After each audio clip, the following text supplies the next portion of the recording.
right. Daniel, thanks so much. Appreciate it. Terry, thank you.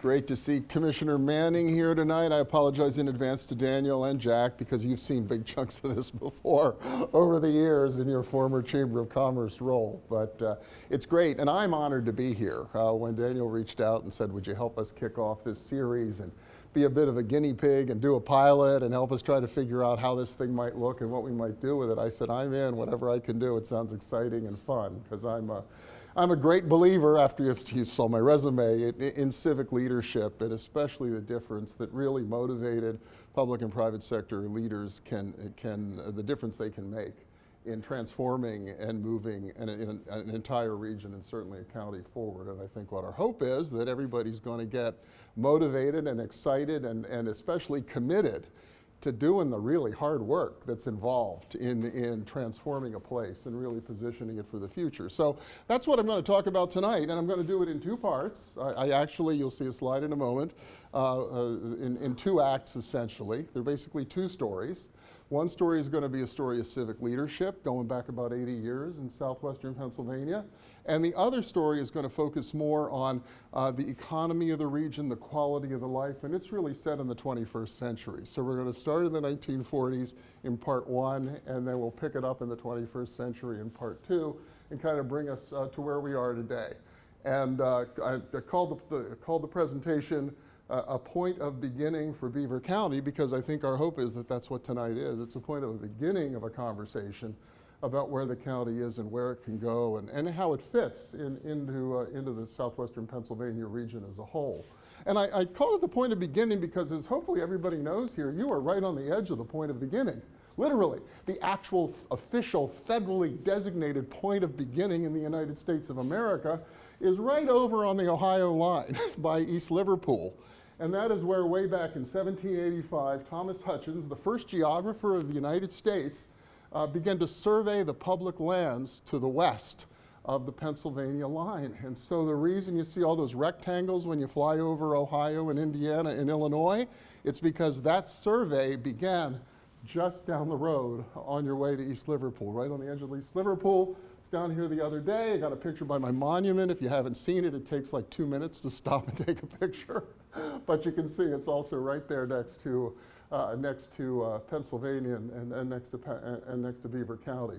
But it really is a great metaphor. It's a great way to think about where you are and what you can be and at the start of something. What's the old line? A journey of 1,000 miles begins with a single step. Well, tonight's the step, okay? Tonight we're going to take that first step and see where it leads. And so again, we're going to do this in two parts. Act one is going to be about making the modern world and really the story of collaboration and public partnership that's created the Pittsburgh region that we know today. And then we'll have some time for conversation. I'm going to stop down after that, and we're going to talk amongst ourselves about Beaver County and civic leadership and where you can go from here. And then in Act two, we're going to talk about the strengths and some of the challenges that the county faces as you begin to think about, well, what's a strategy to really improve our competitiveness and move the county forward. So back to the beginning, and I am going to go back at the very beginning, more than 80 years, but just to kind of set the scene, because the things that were happening here in the 19th century and in Pittsburgh and in Allegheny County were of global significance. When you think 1889, the first cold-finished bar steel plant in Pennsylvania was up in Beaver Falls, cutting edge of what was industrial technology in the late 19th century. Aliquippa Works of Jones and Laughlin Steel in 1909, it fired up and eventually became the largest integrated steel plant anywhere. We hear so much about the big mills down in Homestead and Duquesne and McKeesport in Allegheny County, but the one up here was a whopper.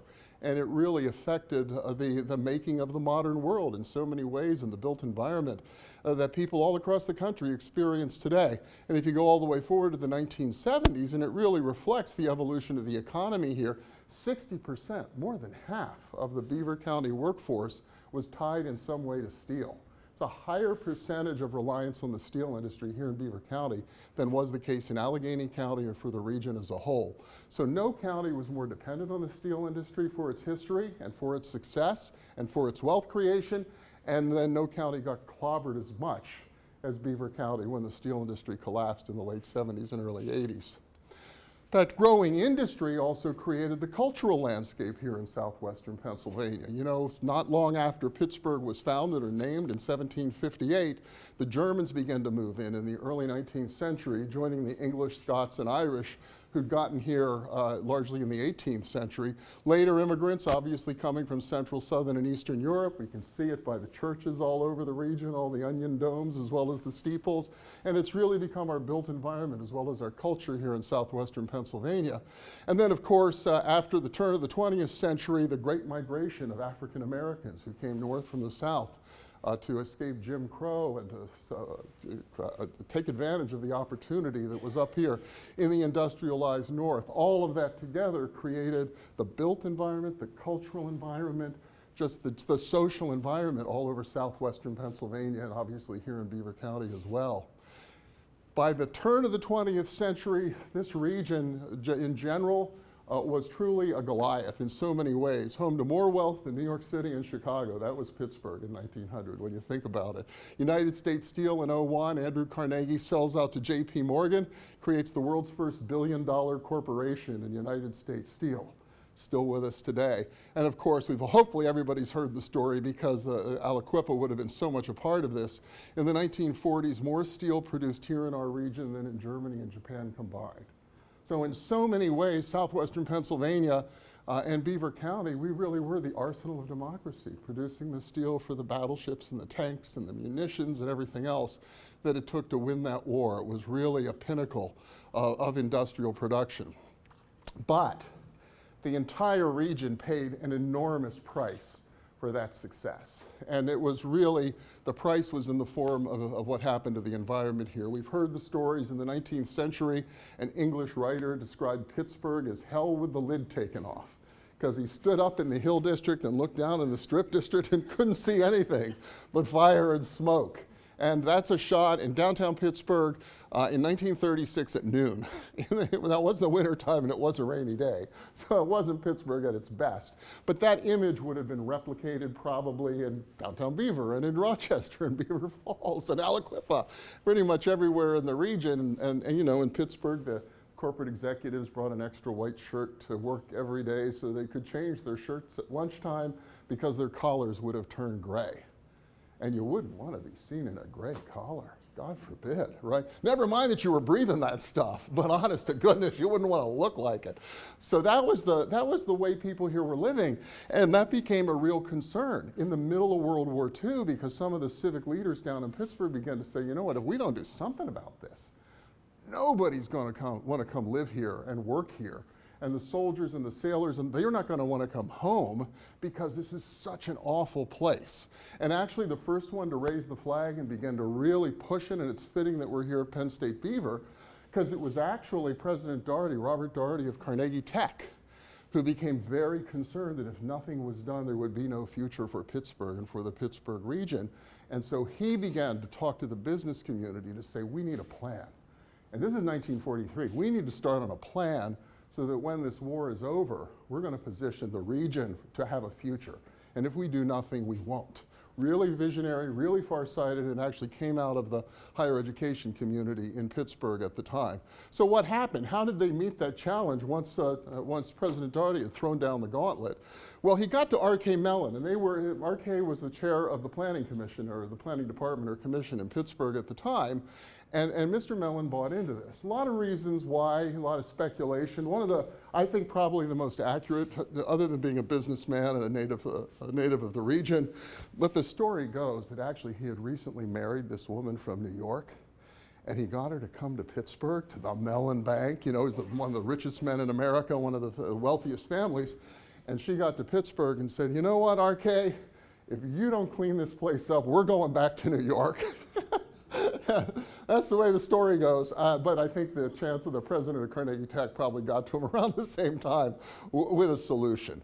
And it was really an effort to bring together the business leaders of the time to begin to work on this. And so R.K. Mellon invited the heads of all the corporations, the big CEOs, to lunch at the William Penn Hotel in May of 1943. And he said, come to lunch. And they all came because in those days, R.K. Mellon had invested in all those companies from the very beginning, right? Going all the way back to Thomas Mellon and Sons and the original bank. And so if Mr. Mellon invited you to come and you were the CEO of Westinghouse or you were the CEO of Gulf Oil, you showed up. So they all came to lunch with Mr. Mellon and President Doherty. And they laid out this plan for a committee for post-war planning in 1943. Well, in 1943, nobody even really knew how this war thing was going to turn out. Right? It was pre-D-Day. The Allies were getting their clocks cleaned in 1943. And yet here in Pittsburgh, these civic leaders, these business leaders came together and they said, we need to start planning now. We're going to win this war. And when it's over, we need a plan for Pittsburgh so that Pittsburgh's going to be able to thrive, not just survive, but thrive going forward. Really a visionary idea when you think about when they did it in 1943. And so that's what they did. They got together, they formed their committee for post-war planning, took on lots of different things. The really big ones were largely, as you might expect, really built on the environment. How are we going to clean the place up? How are we going to create a high quality of place where people will want to live and where they want to stay? And so they took on the big issues of the day, which were air quality, all that smoke in the sky, water quality. In those days, it was raw sewage in the rivers, even more than industrial pollution, because in the first half of the 20th century, municipal sewage treatment was largely building a pipe to the river. And you would let it go downriver and become somebody else's problem. So they had to do something about regional sewage sanitation. Flood control, you know, it flooded every spring and the point would be underwater, all the low-lying areas.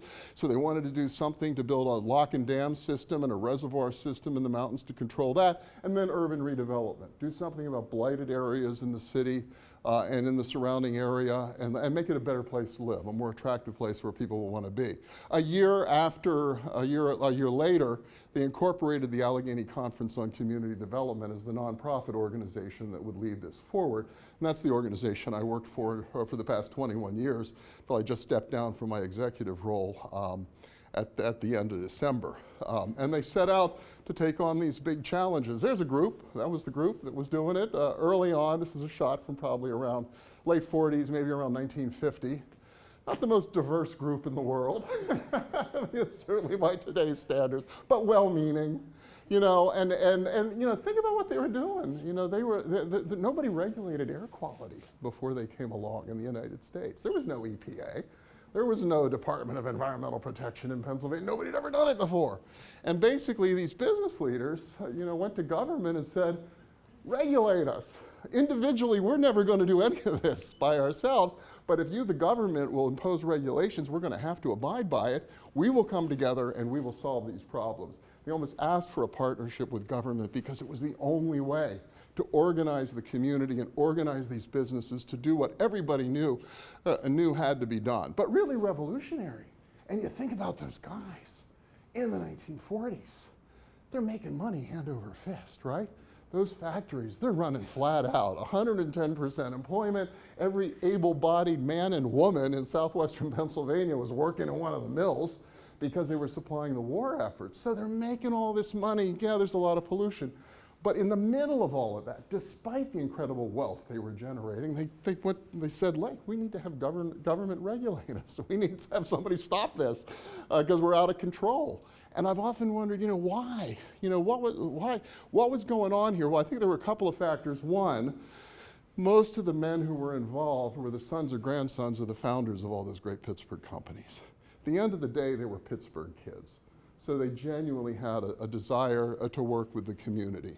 And they had a sense of it would be for the long-term good of their organizations if they could solve these big problems. But there was a point in history in the 1940s in Pittsburgh where all those interests coalesced.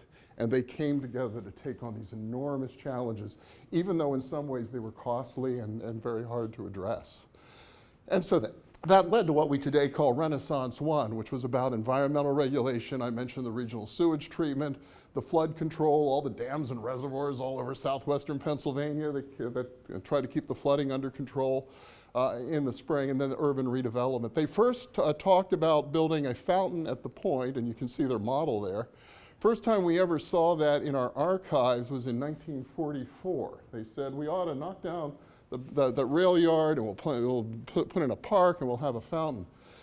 They turned the fountain on in 1974. Took 30 years. And people say, 30 years? Knock down some buildings, plant some grass, and put in a fountain, for crying out loud. What takes you Pittsburghers so long to do anything? But the reality was it couldn't be the first thing they did. Because who would have wanted to come to a park in the middle of that, the sooty skies, and it floods, and there's sewer water every spring in the grass? So they had to do everything else first. And then they could build the park and the fountain at the end. So when I drive into Pittsburgh and I see that fountain this time of year and they've got it running, I always think of it as the exclamation point on the success of that incredible public-private leadership over 30 years that they could finally celebrate because they'd achieved the big goals that had been set in the 1940s. And Beaver County played a big part in that. You know, in so many ways, Beaver and Allegheny County have been joined at the hip economically from the very beginning of Pittsburgh. I talked a little bit at the beginning about the 19th century heritage here, but that's a picture from a shipping port around 1956, 1957, when they built the world's first commercial nuclear energy plant right here on the Ohio River. And that was part of the strategy to clean up the smoky skies. They had this grand scheme. Well, we need electricity. How are we going to do it without coal? Well, it so happened that the gang at Westinghouse, all those engineers, had figured out how to power a submarine with a nuclear reactor. And so they went to the Civic fathers in Pittsburgh and said, you know what? This submarine technology, we think we could scale that up and power a whole city. We think we could power Pittsburgh. And the powers that be in those days said, all right, let's give it a try. We'll build a commercial nuclear power plant here in southwestern Pennsylvania, and that'll provide electricity, and that'll enable us to reduce our dependence on coal. And Dwight Eisenhower himself symbolically threw the first switch in 1957 on the shipping port generating station here on the Ohio River. And what I've been told by Kevin Walker, the current CEO of Duquesne Light, 70% of our electrons in Beaver and Allegheny County are fossil-free, carbon-free electrons from that nuclear power plant. The rest of them come from coal and fossil fuels. But we still have a much cleaner generation, our two counties, in large part because of that vision back in the 1950s to take a chance. Who knew if they could even pull it off? But they took a run at it. And obviously in that whole era as well, J&L, the industrial power here in Beaver County coming out of Second World War, played a big part in energizing the economy and continuing to attract people here. And then there's the whole transportation role of the county. Although the airport's just across the line, plenty of Beaver County residents for decades have worked in that airport, worked for US Airways in its heyday. You're the terminus of the Pennsylvania Turnpike, so you anchor one end of the world's first superhighway and have, you know, for the past 80 years, and then of course the importance of rail and highway freight. So it was all happening here in Beaver County, even though we think of it as Pittsburgh and the Point and that stuff, it was all, people here in Beaver County were very much a part of everything that happened. David McCullough, who recently passed away, the famous historian, looking back at that era, said the most important lesson anyone can learn when they come to Pittsburgh and they think about that history is that it didn't just happen. What you see out the window didn't just happen. People made it happen. There were people who said, we're not going to settle for this. We can do better. We're going to get together. We're going to put together a plan, and we're going to see it through, even if it takes 30 years or more, and we're going to make it happen. And that's really, I think, one of the great lessons of Pittsburgh and our heritage of civic leadership. Now, it didn't all work, and for the sake of full disclosure, I have to add this to the presentation because a big part of the regional economic development strategy was to go after urban blight. And in those days, it largely meant neighborhoods close to downtown that were populated largely by African Americans. And they were rundown neighborhoods, without a doubt. Some of those houses there on the left in the lower hill did not have indoor plumbing in the late 30s and 1940s. So there really was a need to do something about it. The solution, however, was not to provide better housing. It was, let's build a cultural center like Lincoln Center there in the lower hill. We'll tear down all those houses. We'll move all those people away, and we'll build it. Now, the cultural center never got built. What we got was the hockey arena instead. And the people in those communities got dispersed all over the city of Pittsburgh into housing projects and other places in the community. Problem was, it really wasn't a real estate challenge they were dealing with. When you move people wholesale like that, even if you give them a nice new apartment to live in and it has indoor plumbing and electricity and all the rest of it, even if you do all that, well, now they're no longer close to their job. Or they no longer live down the street from Aunt May, who used to take care of the kids when you went into town. Maybe there's no public transit from the top of the new hill you live on to get you to downtown Pittsburgh efficiently. And so they disrupted not just the built environment, they disrupted all the social fabrics that made those communities viable and sound in the 1930s and 1940s. And here we are 75 years later, still trying to undo some of that and fix it as a community because of mistakes they made. So it wasn't all good, but some of the things they did were truly remarkable and globally significant. And they got it all done by the 1970s, and then came the collapse of the steel industry. But that's when I got here. I got here in '82. And it really was an economic depression. In '83 was when the region hit rock bottom. The metro jobless rate was 18% that year. It was a depression. It really wasn't a recession. During the 1980s, the metro and Beaver's part of the 7-county metro, we lost 250,000 people in the 1980s to the collapse of the steel industry. No region in the United States suffered as big a setback in the 1980s as did the Pittsburgh region in the second half of the 20th century. So nothing like it happened in the United States until Hurricane Katrina hit New Orleans in 2005. So really just an economic cataclysm hit southwestern Pennsylvania. And once again, civic leaders had to come together and to try to figure this out. What are we gonna do? There's no steel industry anymore. So business and government were still at the table. They were still joined at the hip and working together. But increasingly, the universities stepped up to play much more of a leading role. And of course, we're blessed here in southwestern Pennsylvania to have the philanthropies, the foundations. And they all got together and began to try to develop a roadmap or a pathway, a strategy to get back from the collapse of the steel. One of the things that the Allegheny Conference did in the early 90s was go to Carnegie Tech, or Carnegie Mellon by then, and asked the president, Robert Moravian, to do a benchmarking analysis of the region and try to figure out what our strengths and weaknesses were. And so his team came back in the early 90s with what's known colloquially as the Moravian White Paper, and it was a scathing indictment of the region. Basically said, you have 200 different economic development organizations, nobody has the same plan, you don't work together, you're competing. There were billboards on the county lines. I still remember one on the Washington County line, a big billboard aimed at Allegheny County saying, move your business to Washington County for lower taxes. Talk about shuffling the deck chairs on the Titanic, but that was economic development in southwestern Pennsylvania in the 1980s and the early 90s. So the conference helped to organize what was called a working together consortium to bring together all 10 counties to really look at ways to work together to improve the economy and really get the region back in the game. They did things like forming the Pittsburgh Regional Alliance, which was going to market the entire region on behalf of everybody. They had a regional air services partnership, even something called the Growth Alliance to set priorities for state investment in the region and really create a sense of regional identity that could move all of southwestern Pennsylvania forward together. Why 10 counties? Because the MSA is 7 counties, right? The federally designated metropolitan statistical area, because they counted votes. And they looked at southwestern Pennsylvania and how many votes Philadelphia and its contiguous counties had in the state legislature. And they looked at southwestern Pennsylvania and they figured, well, we can match Philadelphia in terms of the number of votes if we can get 10 counties to cooperate. So they spent a lot of the 1990s trying to create a sense of regional identity that would encourage people in Lawrence County who didn't necessarily think of themselves as Pittsburghers, right? We're all in this together. If we go together, if we're a united force, if we can go to Harrisburg that way, we can actually get some things done and we can make a difference. And so the strategy really boiled down to 3 big things. Diversify the economy, still making things, still financing things, still making energy. We've done that for 150 years here. But new emerging industries, healthcare and life sciences, IT, artificial intelligence and robotics. So real efforts to try to grow those new sectors and retool the traditional sectors. A lot of that depended on unlocking innovation back to the universities, CMU and Pitt. Commercialize that innovation, start new companies, retool existing companies, commercialize the products.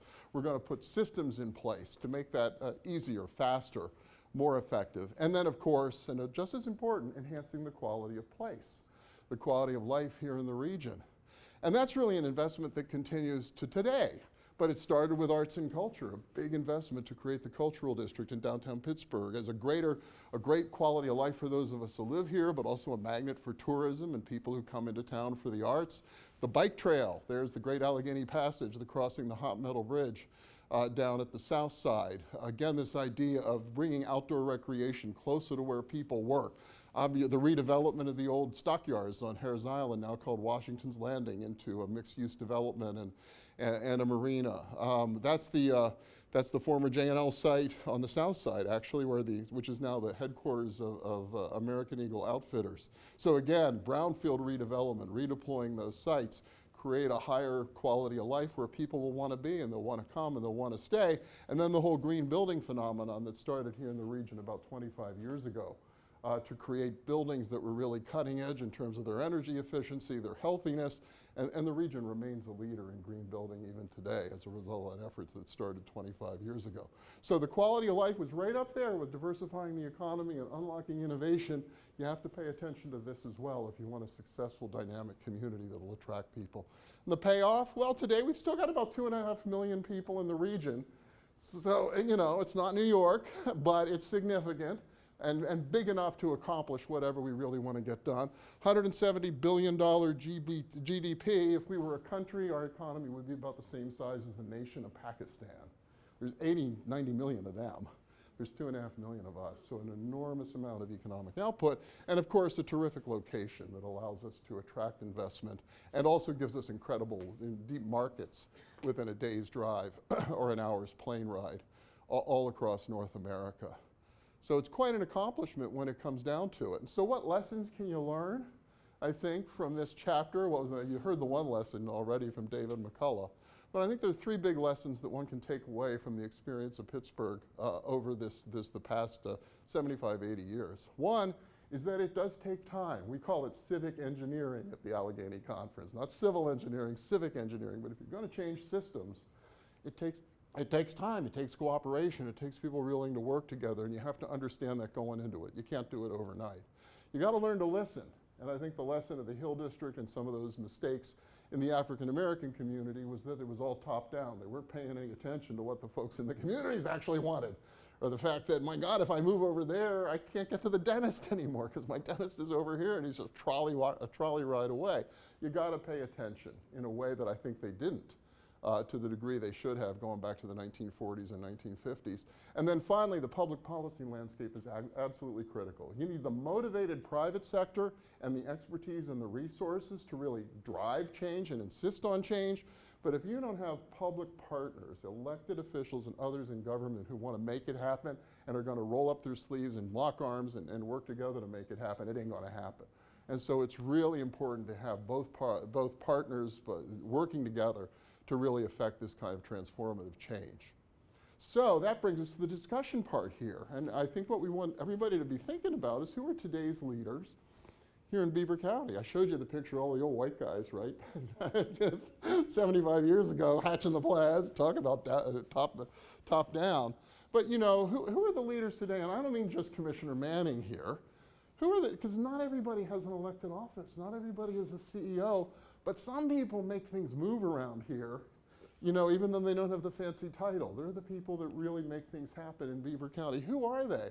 Some are going to be in government, some are going to be in business. Many of them are going to work in the nonprofit space. There's going to be educators, both K through 12 and post-secondary. Clearly, in our region, organized labor is going to be part of that. The emerging leaders, the young professionals, they're coming out of school or they're moving here or they want to get involved. They want to make something happen. They want somebody to open a door and give them an opportunity to do it. Students, all the kids still in school. And then finally, what we call connectors.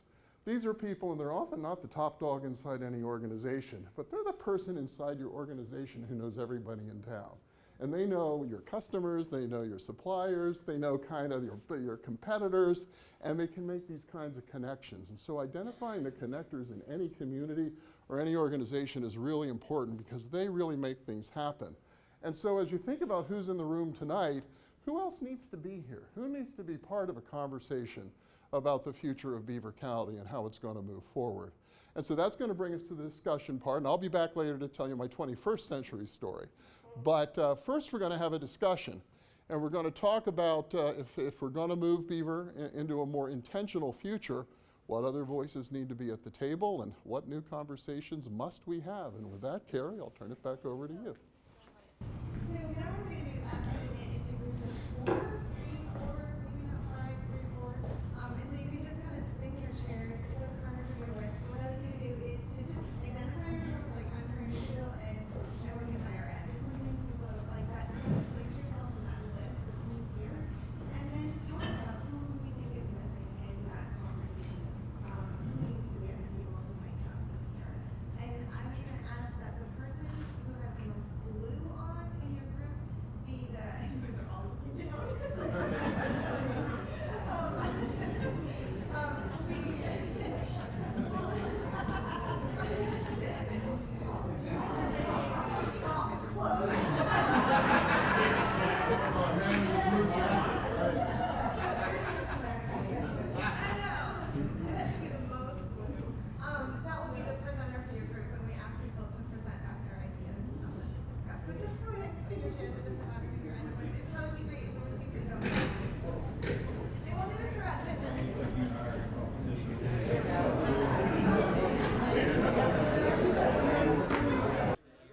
think of these slides, you know?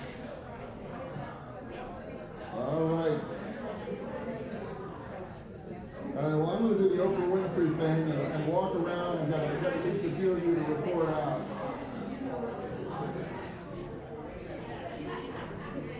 And what we're going to do, just to save some time, we want to try to do this in about 5 minutes, is I'm going to go to a couple of the groups and ask them who you think, who else needs to be part of the conversation. And then for the rest of the groups, I'm going to say anybody you would like to add.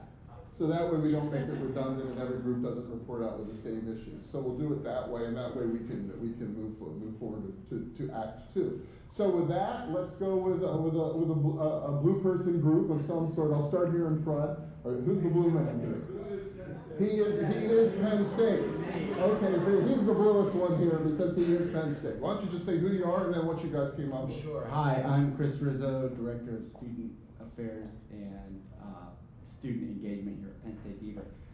So as we were talking, you know, one of the things we did was learn quite a bit about what is happening. But I think also some of the conversation when we talk about who to bring to the table was sort of some of what struck from the presentation of yours, which was cultural development within the area, you know, and that being a first stepping stone. Recreational development, some of our nature and sustainability development, and bringing folks to the table there, but also was able to learn quite a bit about what is already happening and the notion that more voices coming to the table to develop in areas where we already have development and reinvest in that. Okay. Instead of sprawling. Great point. And I know you guys have this incredible performing arts high school out in Midland. I was out there the first time over the weekend. I was blown away. I think it's amazing. And then they tell me you're trying to do a children's museum in Beaver Falls. So you talk about the cultural parts. How do you make sure they're part of the conversation? How about this group here? Who's the bluest among you? Wearing the shirt, so. I'm Eric Martz. I'm one of the IT support folks at this campus.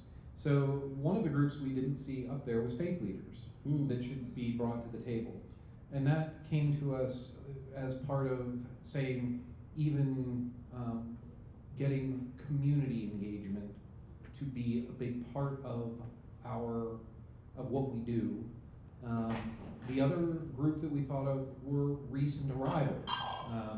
And that is both people who are immigrants to the area as well as just people who have moved to the area to get that outside perspective. I mean, you mentioned that a little bit in your presentation, but we thought about just how broadly we want to get that perspective brought in. I love that. That's great. Anybody else who haven't they mentioned? Back here, I'll come back here to the. All right, here you go. So my name is Sean Owens. I am the director of the Men and Boys Initiative of the Franklin Center of Beaver County, and I would like to star one of the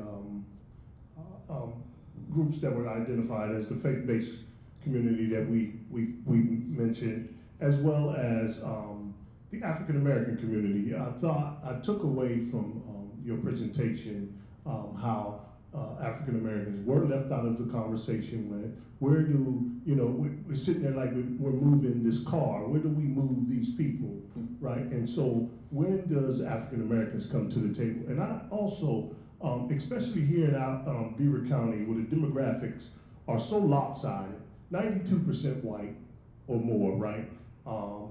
And women, especially white women, coming to the table, right? Because some of them bring a nurturing perspective. I just think that would be helpful as well when we're sitting at that table. Really good point. You know, I've often thought about that group of those guys, those old white guys, you know, 75 years ago, and how different our region would be if there'd been just a couple of African Americans that fit, just a couple of women, just enough so they would have agency and not be afraid to speak up and say, wait a minute, guys, are you sure you want to do that? Have you thought about this maybe? And I just really have thought, man, we could be living in a very different place. One or two more who might have somebody else. I should have stayed back there. Okay, I'm coming through. But everybody's on wheels. That's all right. Hi, my name is Paul Abbott. I'm president of the Beaver County Firefighters Association. I think one of the things that's near and dear to my heart, obviously, is emergency services. We've proven over the last few years, the conversations we had with Commissioner Manning, the commissioners, and Bethany Williams from the COG, it's amazing what we can accomplish whenever we sit down and seriously want to find out solutions to our problems. We're short-handed on firefighters in this county. We have fire departments dropping calls. We have 47 departments in this county, and we do not need 47 fire departments in this county.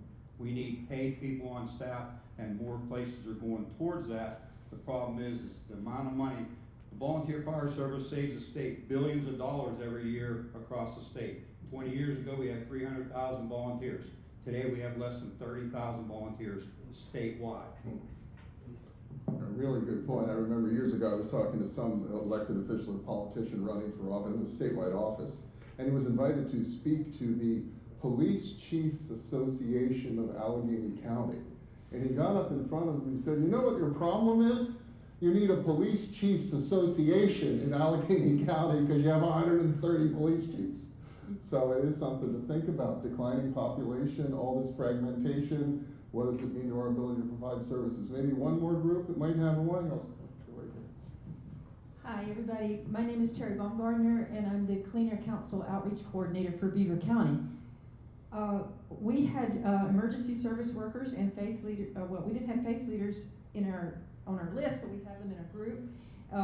And we have people from Beaver and Beaver Falls area, and just representing the county here. But we had a long list: people of color, people of all sexual identities, disabled people, homemakers, environmental advocates, scientists and chemists, healthcare workers, mental health professionals, and of course educators and community members who have been mentioned already. That is great. No, that's right. You really get you thinking. Who needs to be part of the conversation? Who needs to shape the future? And then how do you manage that, right? You got everybody in a room together. How do you make sure you're productive and that some really good things come out of it? So you're going to get another chance to talk. I'm going to give you a little bit more of a presentation. I promised you the 21st century. So I'm going to do that. If I could cover 80 years in, 20 minutes, I think I can do the 21st century in a little less than that. So I'll do the best I can. But I've got a lot more to talk about in terms of some of the dynamics that are unfolding in the region. And I think our hope is it'll give you some context. What's unfolding in southwestern Pennsylvania? Where does Beaver County fit into this? And then what opportunities is that going to create for the county? And also what challenges and issues arise from the sort of the macro trends that are underway now all across southwestern Pennsylvania. So with that, we're going to go to Act 2, which is really around assessing the strengths of the county in the context of the regional strategy to grow the economy and improve the competitiveness here in southwestern Pennsylvania.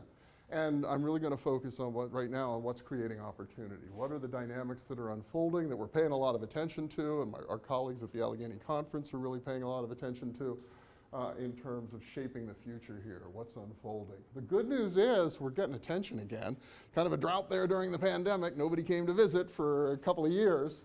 But just recently, the phone started to ring from folks overseas that are looking for opportunities to invest in the United States. And so they're starting to take another serious look at southwestern Pennsylvania in a way that arguably we haven't seen since we hosted the G20 summit 15 years ago, or almost 15 years ago. Pittsburgh recently turned up in the top 20 of a new ranking of places that are attracting foreign direct investment in the United States. The Financial Times and Nikkei, the Japanese stock index and network, it looked at 89 U.S. cities, and Pittsburgh turned up in the top 20 at 15 in terms of its attractiveness to foreign direct investment. Austin was a little ahead, Portland a little behind. So not bad company when you think about where we want to position ourselves as a region. Why? The big drivers of what makes this attractive for foreign direct investment: workforce and talent, number one. That's the biggest driver of location decisions these days. Foreign business needs. How well do we support foreign-owned companies? We've got a long history in southwestern Pennsylvania of supporting the management and growth of foreign-owned businesses, from Bayer, to Nova Chemicals, to Lanxess, to all across the region. Investment trends, you know, we've been driving more and more investment into the region, or attracting more and more investment. During the period they looked at, 394 international companies invested in southwestern Pennsylvania, and the quality of life that's on the list. And especially foreign companies care a lot about safety and community. And they're very concerned about everything they hear about violent America, and will their people be safe here if they come to live and work. So places that can offer that sense of connectivity and community and safety, plus our great arts and culture and outdoor recreation and all the rest of it, but they really have an edge in the global competitive environment right there. And you've seen that here in Beaver County. Obviously, you got the 900-pound gorilla of foreign direct investment in southwestern Pennsylvania and really in the United States. I heard the other day there were 9,000 construction workers at peak over there. It was the largest construction project in the United States in its heyday for several years. So a really significant investment, and it happened right here in Beaver County. I'm going to go back to talk a little bit about the trends that sort of set the scene and put us on the direction we've followed really since the beginning, since the turn of the century.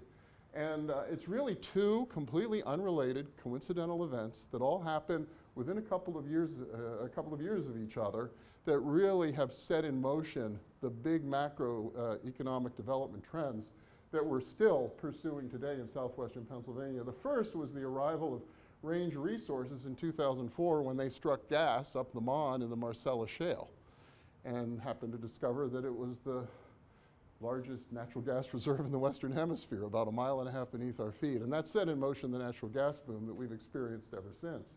The other thing that happened around the same time, completely unrelated, was the arrival of Google.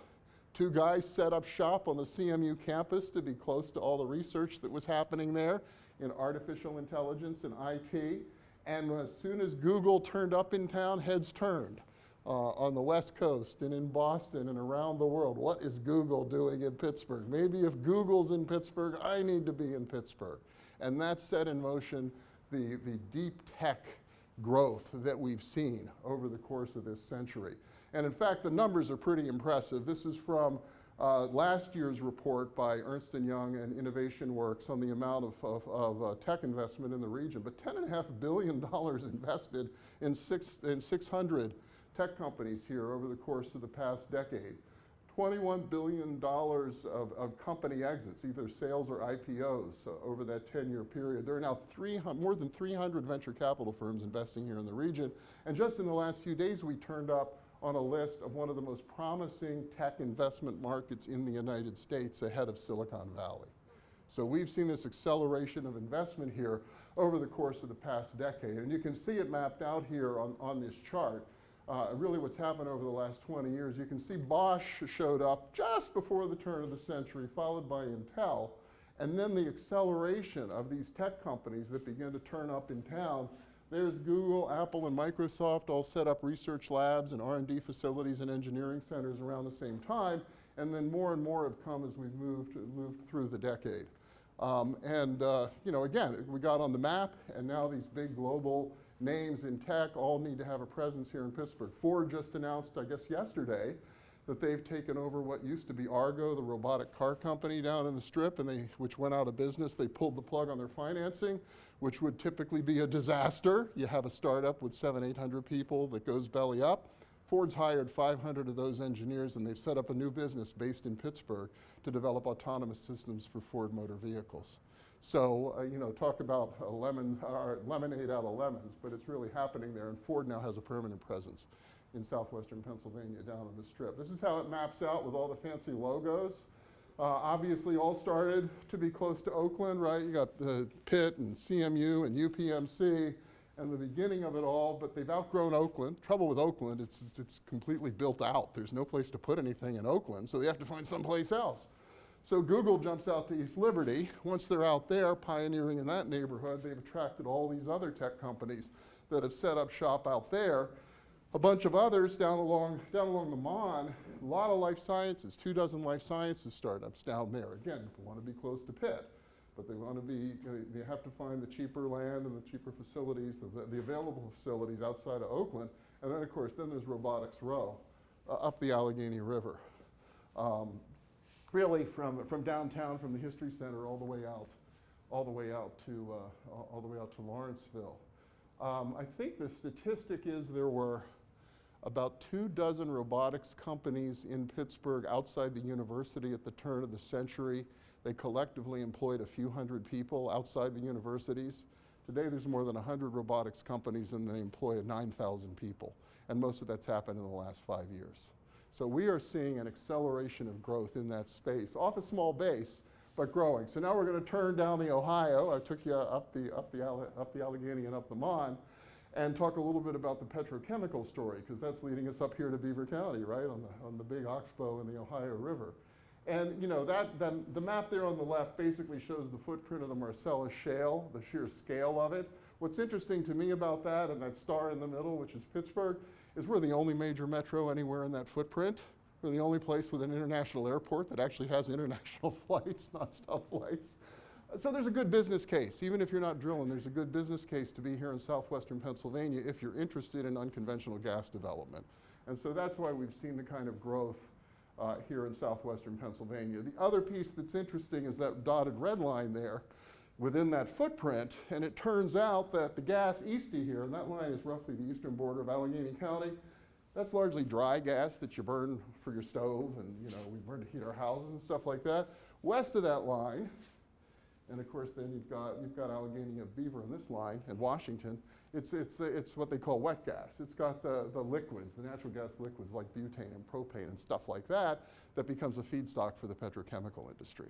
And that's what Shell saw a dozen years ago when they first started considering building the operation here, was that potential feedstock for plastics manufacturing. And that again is what ultimately brought Shell here. Got the green light about 10 years ago and they just fired up last year. So it was a long journey to secure that investment. What it allows us going forward and positions us going forward is potentially carbon capture and storage. We can play in that game now because we have an anchor tenant or an anchor customer. And all the buzz about the hydrogen economy to come. Shell becomes a critical player to be able to land that kind of investment and create the hydrogen that ultimately will be required someday. So it's a really significant foundational investment, or it has the potential to be if we're smart about how we take advantage of it. So what's next? That's the last 20 years, by the way, so I did pretty well, I think. So where are we right now as a region? Well, our strengths, I mentioned it, fast-growing deep tech, a lot of innovation investment in hundreds of companies in the past decade, and we're lucky to have 2 Tier 1 research universities that basically their campuses overlap in Pittsburgh, right? In Oakland, CMU and Pitt, and we're surrounded by Penn State campuses, and we're not all that far from WVU. So we have an enormous firepower when it comes to R&D in southwestern Pennsylvania to propel an innovation-driven economy.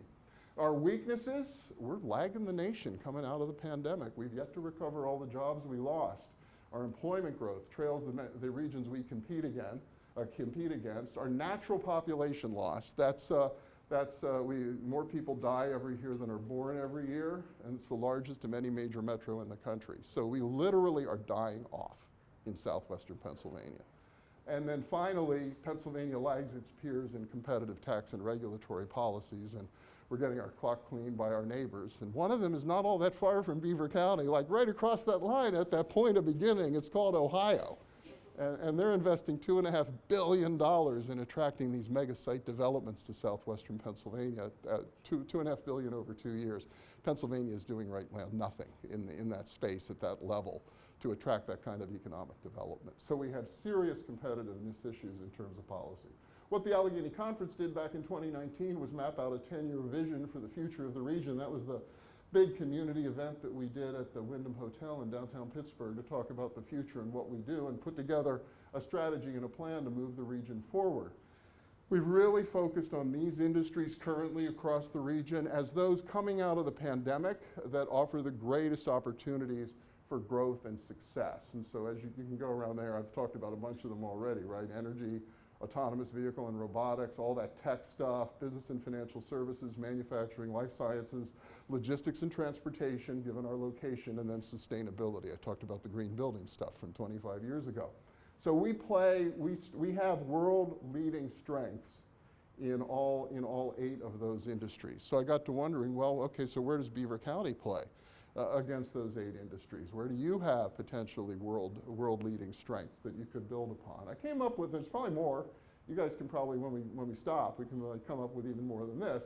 But clearly energy. As I said, you're sitting on top of a commercial nuclear power plant.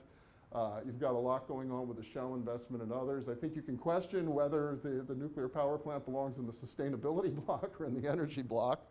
And then you can debate whether the Shell plant belongs in the energy block or the manufacturing block. But clearly you have some world-leading activity going on here in the region, and obviously logistics and transportation, given your location in the context of the northeastern United States and Canada, is really important. So those are areas that seem like obvious areas of opportunity for Beaver County to explore. The question we'll get to later is what else? You know, where else can you play in this regional landscape or this national landscape where Beaver really has a chance to lead? Briefly about each of the sectors I've touched upon: logistics and transportation, why we think it's so important to Pittsburgh. We've got 2.5 million people here, so we've got a market. But we're basically served by all the major modes of transportation. And the freight network here can reach 136 million people in the US within 500 miles. I once heard, and I think this is still true, 35% of all the economic activity east of the Mississippi passes through southwestern Pennsylvania in some way, shape, or form. It's the trains coming through and the trucks and the airlines and all this stuff. And it's north and south, right? It's Canada down in the United States, it's New York to Chicago. So we're really this epicenter of an enormous amount of movement of wealth. And there's an opportunity to capture more of that for southwestern Pennsylvania. You know, within really close to proximity of almost half of all retail sales in the United States and half of the top retail markets in the United States. And again, bridging the Middle Atlantic and the Midwest as well as the South and Canada. So it's a really enviable position that we can exploit and do a better job with. Obviously, we've got our airport, the new terminal under construction up there. That gives us an edge over many of the regions with which we compete, especially closer to us. And then there's the clean energy opportunity. I touched on it briefly, but the Allegheny Conference early last year came up with a strategy to migrate the region along with the rest of the country and the world toward a low carbon future and what that would take. And one of the areas we're very interested in, along with green building, which we already do really well, and electrifying transportation, which we're already playing in, was the opportunity to deploy carbon capture and storage at scale, which nobody's figured out. How do you do it cost effectively? How do you make money doing it? And then also this whole idea of deploying hydrogen, which is the hot button. You know, can we eventually, and it's going to take decades, but can we eventually have a hydrogen-based economy that would be non-polluting and non-fossil based? And how do we get there as a community? We think we have a good case to be made for why the federal government should invest here to solve these problems and figure it out. And we believe very strongly that because of the Shell plant itself and Shell's willingness to cooperate in all of this, that it's an enormous potential competitive advantage for the region as these long-term trends move forward. So, and again, Beaver County, you're right at the epicenter of whatever that could be. And I say could be because I don't think a lot of people know what it can be. I attended a discussion about hydrogen last spring, and what was fascinating, we had industry people in some of the groups, and we had arch environmentalists in the groups, and they all kind of had an honest conversation because nobody really knows what it is and what it means and how we get there. So it's a space where you can get in a room together and have a constructive conversation without, you know, being so adversarial in the way we talk about this stuff. So a lot of effort underway to try to figure this out. Those are long-term plays, but a lot of potential for southwestern Pennsylvania to lead in that space. Talked a little bit about industry and manufacturing. Obviously, that was the heart of the Beaver County economy from the very beginning of industrialization. We play with leading strengths in 3D printing, additive manufacturing, advanced manufacturing, climate technologies, obviously distribution. I talked a little bit about energy. There's still 3,000 manufacturers in southwestern Pennsylvania. Most of them are small, a lot of precision machine shops, things like that. But we still have a significant number of manufacturing companies. We've got 1,000 energy companies. So we can play in this space. We have an enormous amount of expertise and capacity and knowledge about how you make things. And we've been doing that in southwestern Pennsylvania for 150 years, and we still have a lot of people who understand that and can do it. Just across the line in Allegheny County at the airport, they're building out the Neighborhood 91, which is an additive manufacturing 3D printing campus, and trying to attract businesses there. on the cutting edge of manufacturing. That's literally right next door to Beaver County as that builds out. Is that a train you can ride or join on? And then this is a new slide from the Allegheny Conference or the Pittsburgh Regional Alliance on the potential for mega site development in southwestern. A mega site is like hundreds of acres or 1,000 acres that can attract a chip plant, like the giant plant, the $100 billion investment that Intel is underway on near Columbus, Ohio. Well, Ohio has lots of flat land. But we think there are a dozen potential mega site developments in southwestern Pennsylvania that could lend themselves to investments of that magnitude. Here in Beaver County, it's the Bruce Manfield, the coal-fired power plant that's being shut down.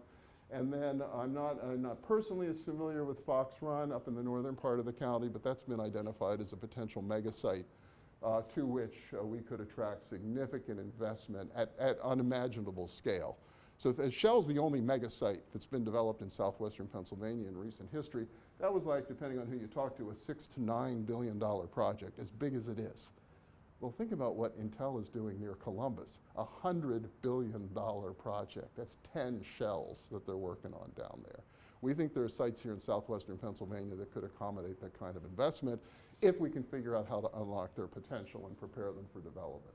Then there's the tech-driven sectors. I've touched a little bit on autonomy and robotics, the 100 companies that we have here now. We've also got a presence in cybersecurity. Life sciences is tech-driven, obviously.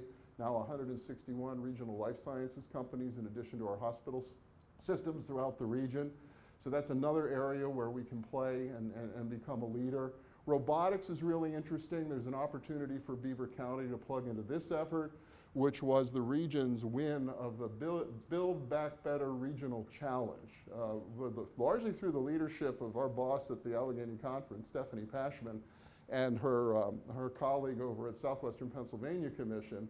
We were able to secure a $63 million federal investment to build out our robotics and autonomous systems cluster throughout all 10 counties. It's a 10-county play in the hope that it'll impact over time 14,000, almost 15,000 workers. Several different pieces of this. One is to encourage more innovation in robotics and more startups of companies, more innovation around manufacturing of robotics. Two, leveraging our workforce development capacity in the region to train more people with the skills that are going to be needed if we can build a successful robotics cluster in southwestern Pennsylvania. And then finally, encouraging the companies that are already here to automate so they can get a competitive edge. So how do we help them find the resources, retool their operations, and make sure they're able to take advantage of what's underway in the region in terms of development of autonomous systems. It was one of only 20 big grants awarded by the federal government to do this, and it was one of the largest. So the Biden administration really believes that there is big potential here in southwestern Pennsylvania to become one of the global leaders, if not North American leaders, in robotics and autonomous systems. So it's a big, big bet by the entire region. And an opportunity for Beaver County to plug into it. And I'm not just talking about the cars, right? The self-driving cars, they're the sexy one. Everybody gets a kick out of the self-driving cars. But there's a lot happening. I mentioned 100 plus companies. Up in Warrendale, there's Omnicell. They automate hospital pharmacies using a barcoding technology and automatic carts and stuff. And so the farm techs become the robots. You still need a pharmacist to run the show, but they're automating hospital pharmacies all across the country. There's Seagrid on the airport corridor. They automate warehouses. You will notice there is no human being on that forklift. And they can automate the entire warehouse, and the robots will go and pick up the stuff and carry it to where it needs to go and improve the efficiency. Their biggest customer is Amazon nationwide, and all those robots are being built right here. And there's another company called Bossa Nova. That is a shelf scanning inventory control robot.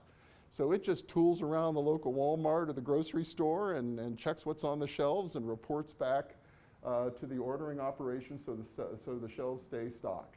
I actually saw one of those in Sam's the other day. I went in to pick up something, and I turned the corner to go down the aisle. I was picking up paper towels or whatever, and there's this machine standing in the middle of the aisle. And we both kind of stared at each other for a second. I was trying to figure out, okay, what do I do now? And then I saw the label, and it said inventory control. And, oh, okay, it's one of those robots. So I just stepped back out of its way, and along it came like a mile an hour, scanned me right into the system, I assume. So, but they're here. They are living amongst us already. And a lot of that technology is being developed right here in southwestern Pennsylvania. And it's not just robot engineers, right? It's not just PhDs from Carnegie Mellon. A host of occupations are going to be needed to build out a cluster in this space. Yes, lots of engineers. You can see them on the left. But also, you know, you need people to maintain them. You need people to install them. You need people to manage the business, to do the accounting, all the other things that go into building out an economic sector. And so there's tremendous opportunity across that industry over time. Fortunately, we have enormous capacity here in southwestern Pennsylvania to prepare people to do that work and all kinds of work. You know, we've got 1.3 million people in the labor force in the region, 79 universities in post-secondary education. So for a place of our size, that's a lot. 137,000 students enrolled in college at any given time in the 10 counties of southwestern Pennsylvania. And we're cranking out 42,000 degrees a year, post-secondary degrees. 43,000 tech professionals. We've been ranked top 10 in the United States for the high quality and the affordability of the top tech talent. And this is an interesting stat, the 6th largest share of educated millennials among the top 40 metros by population. So we have the highest concentration of well-educated millennials in the United States. Not in raw numbers, we're not as big as the Silicon Valley or San Francisco or places like that, but as a percentage of our population, it's an enormous asset and a real reason to attract investment in the region. And we have the capacity to train beyond the colleges and the degrees. Catalyst Connection does the Manufacturing Extension Partnership in Pennsylvania and Western Pennsylvania, and is running programs with small and mid-sized manufacturers and their incumbent workforce, as well as middle and high school programs. The ARM Institute down at CMU is working with 275 organizations, an enormous national public-private partnership, and also doing educational work on robotics careers, career pathways and competencies, and of course dozens of other workforce training providers and community colleges, and of course Beaver County plays right in this space. So I couldn't resist this. Last time I was up here, you know, I figure I'm entitled to sit by the Nittany Lion because I was on the advisory board at Penn State Greater Allegheny. So, but at any rate, Penn State Beaver, you know, 275 2-year and 4-year degrees being cranked out here. CCBC, 36 degrees, 7 certificates and a diploma, along with all the continuing education. Geneva College, cranking out 145 undergraduate and graduate degrees. PA Cyber down in Midland and Lincoln Park Performing Arts Charter School. They're bringing students into Beaver County from 90 different school districts. So you're introducing a lot of kids to your county just by the work that that school district does. Are you leveraging that? You're hoping maybe to attract them someday to want to live in Beaver County and not just go to school in the county line? So we have incredible capacity in terms of training. And that means you're anchoring a corridor just like you did with the Pennsylvania Turnpike 75 years ago. You know, you're anchoring a really powerful corridor of innovation and opportunity with Pittsburgh at the other end. Clearly you have interstate highways connecting those communities, an enormous petrochemical R&D industry and engineering industry all along the way with companies like Covestro and Lanxess Calgon Carbon. It's not just shell manufacturing. There's enormous engineering and R&D expertise along that corridor. And as I mentioned, the low carbon energy potential with what's happening with nuclear and carbon capture and hydrogen. You know, how do you unlock that? How do you, define yourselves according to those globally important assets that you have here in the region? So that's the good stuff. That's the exciting stuff. You know, everybody's really jazzed. You're going to go out there now and take the world by storm. But it does beg the question, what could go wrong? You know, what's in our way? What's blocking our ability? Well, I mentioned it before. One is business climate. Pennsylvania is literally having its clock cleaned by the competition, especially Ohio. It's just crazy. I was at the real estate breakfast yesterday with the Pittsburgh Regional Alliance and the National Association of Industrial and Office Properties. They had one of the top site selectors in the country in town to be on the panel. He's actually a native of Altoona. And he's the one who said, you know, Ohio has raised $2.5 billion over 2 years to invest in attracting those kinds of mega sites. I was talking about Pennsylvania has done nothing to compete with that. Up until the legislation that got passed last year, we had the second highest corporate net income tax rate in the United States. Talk about a red flag to say to big companies, well, don't come here, go to Ohio. They don't have a corporate net income tax anymore. But fortunately, the outgoing governor and the legislature last year agreed to begin a phase down of the corporate net income tax. If they stick to the current plan, It'll get cut in half over the course of a decade, and that'll put us in the middle of the pack and in a much more competitive environment. New governor wants to accelerate that, make it happen faster, but that's going to take a lot of vocal support across the Commonwealth to encourage the legislature to accelerate that drawdown of the corporate net income tax to make the state more expensive to all those mega sites I was talking about. Beyond the business climate, though, we've got population, demographic, and employment trends that are just a challenge. This map shows you, this is all the counties, right? And this one shows employment trends over 50 years, from 1970 to 2020. Basically, the way it works is if you're dark blue, that's where you want to be. You've been growing over the 50 years. If you're dark brown, that's where you don't want to be, because you've been losing employment or population over the 20 years. So that's employment. You can see Butler was the only one with, in the blue over that period of time.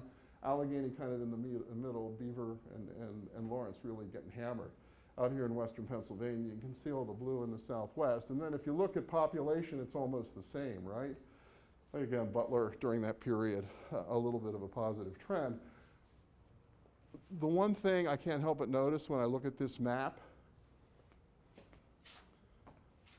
what's this line that kind of goes like this up through Pennsylvania? That defines blue on the one side and brown on the other side. We've all driven through it on the turnpike. It's called the Blue Mountain. It's called the Appalachians. And we are really bisected in Pennsylvania, not probably by our politics. We tend to reduce it to R's and D's or red and blue in that context. If you actually look at the way the economy and the population and the demographics play out in Pennsylvania, we are divided by the mountain range. And the people who live to the south and the east, they live in the world that Washington, D.C. lives in, and New Jersey, and New York, and Boston. They're in the megalopolis. We live in the Midwest, on the other side of the mountains. And never the twain shall meet. And how do we get everybody in the state to take seriously the shared challenges the entire Commonwealth faces? Because that's not the reality they live in the central and southeastern part of the state. To me, it's one of the biggest small p political challenges that we face in southwestern Pennsylvania. And then there's our dynamics and the aging of our workforce. The Allegheny Conference did this study back in 2015 looking at the future workforce over the next 20 years through 2025, and we discovered that 22% of our private sector workforce were baby boomers, and they were all going to be eligible to retire by 2025. And in fact, there were 300,000 of them who were going to be exiting the workforce by 2025, and we did it as a wake-up call. We got to backfill this pipeline. Who's going to replace all these people? Because they're your most experienced workers, right? They're all at the ends of their careers. And it's not just the big fancy executives. It's also like the only guy in the organization who really understands how the HVAC system works. And when he hangs it up, what are you going to do? How do you keep the building warm or cool? So that was a projection. Unfortunately, the pandemic has accelerated the trend. So instead of hitting the crisis point in 2025, it is now. And employers across the region are feeling the problem of not having enough workers. And today, our labor force in the region has yet to recover fully from the pandemic. We're still about 97% both in labor force and employment. Construction employment is now down below 90% of pre-pandemic levels, and that's entirely due to the wind down at Shell. So Shell was carrying the entire construction workforce in southwestern Pennsylvania. That obviously is no longer the case. So that's also affecting those labor force numbers. Yet, if you look at October to December of last year, there were almost 150,000 job postings. So the economy was growing, employers need people, but there are no people because they're retiring, or they're dying, or they're moving away. The metro population in 2021 fell by 15,000. That's the 7-county metro. That reversed the gains of the 2020s when we actually slightly added to the regional population. And the challenge we've got is that the gap between deaths and births here are at record highs right now. There are more people dying every year in southwestern Pennsylvania than are being born. They call that natural morbidity. And we have the worst dynamic of that of any of the top metros in the United States. We're really the only one that's literally dying off in southwestern Pennsylvania. And then that's coupled with now more mid-career workers leaving the region for opportunities in faster growing places. The problem is the competition's poaching our best and brightest talent. And people will move because they're paying them more money and they're offering them more opportunity. And these are trends that really just reversed, largely because of the pandemic, just in the last couple of years, because we were kind of on not a great growth trend, but it was stable until the pandemic. So it's a really big challenge for all of us in southwestern Pennsylvania. So to solve it, you know, we got to get more out of everybody who's already here. How do we elevate all the workers who could do more? Anybody who wants to do more, how do we help them do more? Because we need them. How do we keep the ones we got? Those kids graduating from Penn State or Geneva or wherever. Those kids going to school, going to the Performing Arts High School over in Midland. How do we keep them? And then how do we attract them? We got to get more people here in general.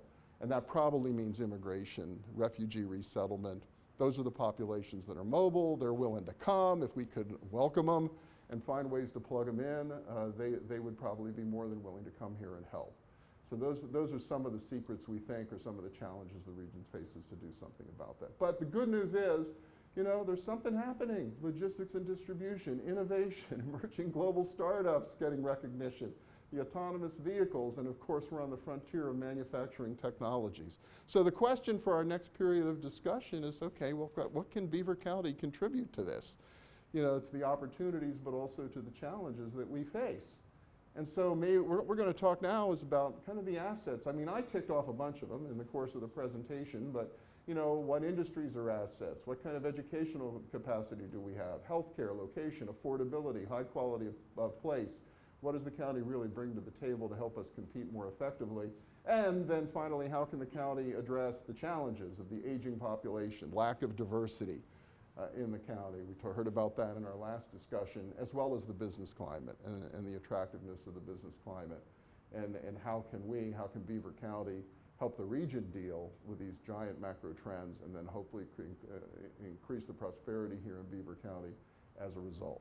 And so that brings us to our next conversation. And the question is, if we are going to move Beaver County into a more intentional future, we must rely on our assets. So what assets are we currently underutilizing in Beaver County? And what can we do as a community to make the most of them? And so with that, Thank you, Bill. All right, so yeah, let's get into groups of 4 or 5, and you did the person with the most red on percent. most red this time, okay. That'll be the reporter. Yeah, you can go into different groups. Yeah, if you want to use different groups, yeah. If you want to reorganize yourselves into different groups, that's fine too. If you want to meet some new people, whatever you want to do. We'll do about 10 minutes for this discussion too.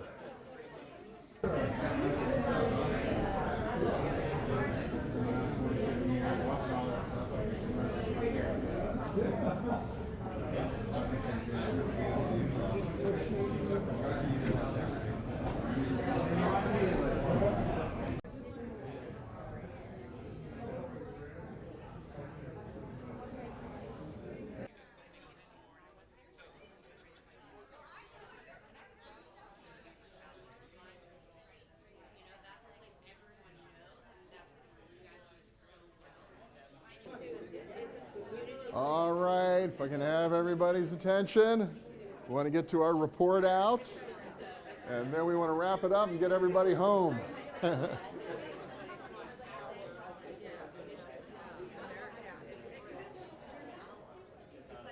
All right, good discussion. Hopefully you're upset that I'm cutting you off, because that means you're going to want to continue the conversation in future sessions, right? So that's part of the strategy here. If we got you all talked out tonight, could be the whole end of the whole effort. So let's see, we'll do the same thing. We'll ask a couple of tables or a couple of groups to report out about what they think about assets and how to unlock them here in the county. And then we'll let a couple of others chime in with other things they talked about, and then we'll have some closing remarks. So let's see, and this is red this time, right? Who's the reddest person in the room tonight? I got two possibilities. I'm gonna go here, and then I'll come, because you're not quite as red as she is, so I'm gonna come back over here. Oh, so make her red now because she's blushing. Okay, why don't you tell us what you all talked about? Oh, you're going to hand off. You're delegating, so she's a true leader. Good evening. My name is Fred Arnold. I'm from White Township outside of Beaver Falls, and I'm retired. We went over the assets. We went over what we thought were underutilized, but underutilized with the perspective of providing opportunities for better growth and utilization. One of the first things we talked about was quality of life. And tied to that is public safety. You know, we're a safe place compared to other places. But it is there. Look at the number of parks. Look at the number of things people can do that do not cost them money. And that's important. And the other thing came up is it's an advantage and a disadvantage, but how do you can make lemonade out of this? And that the large number of small grassroots organizations, how do you get them working together into a common goal? The third item we identified was public transportation. We don't emphasize that. Lord knows it could be better. There's a lot of things that are there, but that is an opportunity, because if you come up with the opportunities and they're not in the standard places, how do you get people there economically without the need to go buy a car? The fourth area was non-college education. We were talking about CCBC, tremendous programs there. What they did working with Shell and the Pennsylvania government to create a program to feed trained and experienced people into an existing workforce. But how can we perhaps expand upon that in other areas? And lastly, medical. We have tremendous medical facilities here. You know, everyone, oh geez, this, that, or whatnot. But the truth is we have them, and we have offices spread out. But there's opportunities, say, in Midland. What medical facilities are in Midland? Western Beaver, Hookstown, all of that area. So those are the five. Thank you. Okay, that makes, no, they're really good points. All right, I was, this one who was wearing some red was volunteered for the other, the next report. Thank you. So our group talked at length about a lot of different subjects, but I'll try not to repeat too much what Fred has said. Our first response was our own people, matching skills with the opportunities that are available, training them up to take on those opportunities. Immigration, taking advantage of the workforce that's coming into the area, making sure that we're welcoming and have livable places for them to move into. Our healthcare industry we also talked about, and the main streets of Beaver County are really an underutilized resource. There's a lot of vacancy that has available space for new and innovative ideas, and then our tourism industry. Okay, tourism, that's a great one too. All right, anybody have other things? Yes, than what they mentioned. There you go. Hi everyone, my name is Hillary Flint, Eden Valley resident, one of the last houses in Beaver County. I currently work for a nonprofit and then also with the grassroots organizations BC Mac and Eyes on Shell. So really the focus that our group talked about was community and underutilizing the fact that we have such great communities and we have such great, especially entrepreneurs in the area. How do we boost their ideas and help them expand before we bring in outside companies and resources? We talked about just the amount of land that we have that's not developed. How do we utilize farming, agriculture? How do we utilize community resources and buying eggs from your neighbor, and how do we brand that way? Waterfront development we think is a huge opportunity, and to do that we also have to create an ecosystem that makes people feel safe in the waters, feel safe in the area. We just talked about rebranding Beaver County as we can't say we're diverse, that's not true. So how do we brand ourselves in a way that attracts anyone? And we think, just really talking about that we're welcoming. How do we become a more welcoming community? And hoping that would bring people together. There is I didn't even know this, a motto, I guess, for Beaver County. It's divided by its river, united by its people. And we just talked about maybe instead of using the word divided, we rebrand that as thriving on its rivers. And then that could be the lead for waterfront development. I love it. Yeah, I love a little bit of spin. It's amazing what you can do by changing a word. But it's interesting. So my wife and I drove up here on Sunday because it was a beautiful day and we wanted to get out of Pittsburgh. And I wanted to go get the picture of me by the point of beginning over there in East Liverpool. So we drove up here and she hadn't been up here since before the pandemic. And I drove her into downtown Beaver. And her reaction was, I had forgotten what a treasure this Main Street is. There's almost no place else in Western Pennsylvania like it. You know, how do you capitalize on that? How do you sell that? Everybody's looking for Mayberry, but a 21st century Mayberry that really is inclusive and welcoming and all the rest of it to lots of diverse people. You've got such an asset there that you could build on and maybe translate to some of the other communities, right? Like a Midland or a Beaver Falls. How do you create the main streets that everybody longs for? Cross two bridges to get Bridges to get here? Have to cross two bridges. I did actually. I had to cross a couple of bridges. That's for sure. Yeah. So it is one of our challenges in Southwestern. Anybody else? Maybe something different, and then we'll wind it up. Thank you. Sure. My name is Skylar Brimeyer. I live in Vanport. So around the pandemic, long story short, I got bored and I bought a book called Radical Mycology because I had a subtle interest in fungi. Thinking about fungi just the other day, you know, it's just. So not only do we have one of the, like the Ohio River Valley has some of the most biodiversity with plants and fungi, and a lot of these plants what makes them special is not only their potential for medicine, but for bioremediation. There's a concept in the book discussed called mycoremediation and mycofiltration. And both of these concepts have been tested and studied extensively on the West Coast, but not so much on the East Coast. And they do a lot, from remediating viruses to VOCs and heavy metals from the water and soil, things that we're really attracted to, or that could really help us moving forward on an asset level.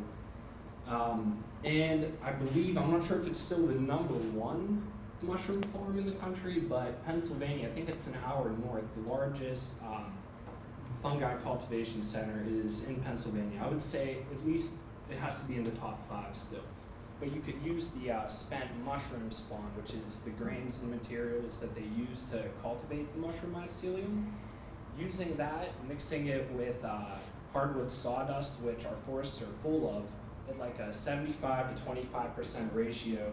People have patted streams and polluted floodplains and got great results in terms of removing even harmful compounds such as dioxins, which are a huge problem since the train derailment in East Palestine and even the shell cracker plant. So moving forward, I think we could really do a lot with fungus, not just for our health, for food, but also for cleaning up our water and topsoil.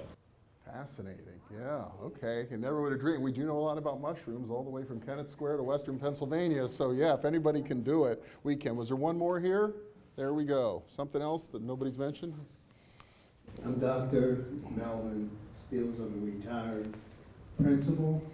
I was a principal at Quaker Valley, Allen Cooper Middle School, and I ended my career in Seneca Valley as the principal of Hayne Middle School, which was a 5-6 middle school. And at Hayne, I saw something remarkable where the guidance counselor, teachers, we had a career day. We brought in all types of people. Even Jim Palmer came up and talked about his job, and we had a schedule.